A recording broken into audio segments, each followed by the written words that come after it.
સંદેશ ન્યૂઝ તમારી સાથે સત્યની સાથે અને સમાચારોના પ્રવાહમાં આપની સાથે હું કિન્નરી। સમાચારોની શરૂઆત કરીએ મહત્વપૂર્ણ સમાચાર સાથે। પિરાણા ડમ્પિંગ સાઇટ પર કચરાનો ઢગલો પડવાની ઘટના બની અને આ કચરાના ઢગલો પડતા યુવક દટાઈ ગયો છે। ફાયર ટીમે આ યુવકને શોધવા માટે કામગીરી હાથ ધરી છે। પિરાણા ડમ્પિંગ સાઇટની આ ઘટના જે સામે આવી રહી છે। પિરાણા ડમ્પિંગ સાઇટ ખાતે કચરાનો ઢગલો પડ્યાની આ ઘટના કે જેમાં કચરાના ઢગલાની નીચે યુવક દટાયો હોવાનું જાણવા મળી રહ્યું છે। જે સમાચાર પ્રાપ્ત થઈ રહ્યા છે યુવક કચરાના ઢગલાની નીચે દટાઈ ગયો।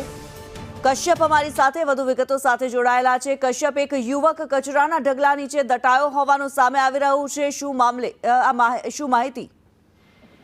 જે પિરાણા ડમ્પિંગ સાઇટ છે ને ત્યાં જે કચરાનો ઢગલો આવેલો છે, એક યુવક છે તે ત્યાં કચરામાંથી એક વસ્તુઓ જે છે તે વીણી રહ્યો હતો ને અચાનક જ એક કચરાનો મોટો ઢગલો જે છે તે નીચે પડ્યો હતો ને તેની નીચે આ યુવક છે તે દટાઈ ગયો હતો, જેને લઈ અને સ્થાનિક પોલીસ અને ફાયર વિભાગને આ અંગે જાણ કરવામાં આવી છે। ફાયર વિભાગ જે છે તે ઘટનાસ્થળે પહોંચી અને હાલ યુવક જે છે તેની શોધખોળ શરૂ કરી છે। જી ધન્યવાદ કશ્યપ આ માહિતી માટે।